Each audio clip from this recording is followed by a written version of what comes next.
You've written and spoken in the past about the idea of being an idealist, realist leader. That's such an incredibly powerful concept. Can you tell us how you arrived at that philosophy? Well, it's an interesting story. It comes from a book that's fairly dated now. It's called The Art of Thinking. And a CEO I worked for at Nabisco, John Grennis, gave the executive staff this book and had us read it and had us fill out a form in the back that helped us understand our thinking types. And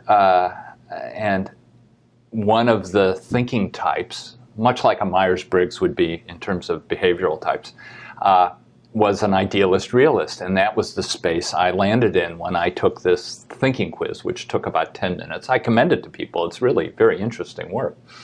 And in the book, they had a metaphor, an analogy of what an idealist realist would be like, and they talked about a nurse who wants to serve people, but is also willing to deal with the reality of that, the blood and the guts of dealing with service. And that is sort of my nature as well. I want to serve the corporate community, in this case, as CEO of Campbell Soup Company, but I'm more than willing to roll up my sleeves and deal with the reality of that mess. And if you think about some of the work Jim Collins has done about confront the brutal facts, he challenges people to look at the reality of their situation with clear eyes. I think it's essential, if you want to be a leader in this century, that you be very clear-eyed about what you're dealing with, and you be willing to roll up your sleeves and do the work. And so that's how that has found its way into my life.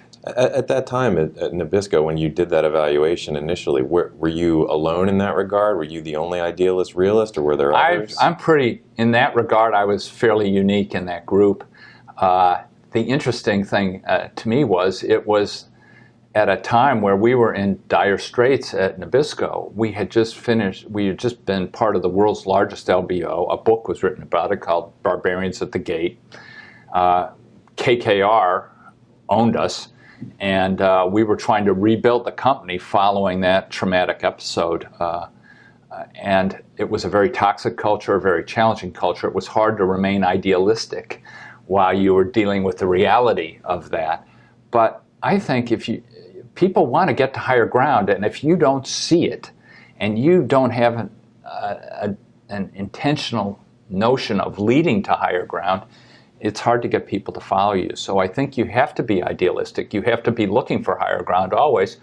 But people also want to believe that you're dealing with the reality of the situation, not just your wish of what the situation is like. For leaders that feel trapped on one side or the other, where they feel that maybe they're somewhat more idealistic and need to get to that midpoint of being a blend of idealism and realism, what can they do? Let's say there's someone who's a staunch realist who wants to reinvigorate a stagnant work culture. How do you get to that middle ground? I don't know that it's a middle ground. I think I would challenge people to think that you have to get to the high ground on both sides of that equation. It's not moving off of one and so that you can move forward. It's about embracing the genius of the and here. I have to be idealistic and realistic, and I have to do both sides of this equation in a world-class way. So for someone who's anchored in the reality of the situation, I would challenge you to find a path to higher ground that the organization, and do that with great intentionality, find a path that is appealing to people, and then leverage your ability to contribute your understanding of reality to getting there. And if you're anchored in the idealism side of this equation, maintain that. But then surround yourself and partner with people who understand the reality of it, so that you're building a bridge to this new ideal in a way that's credible with the people with whom you live and work.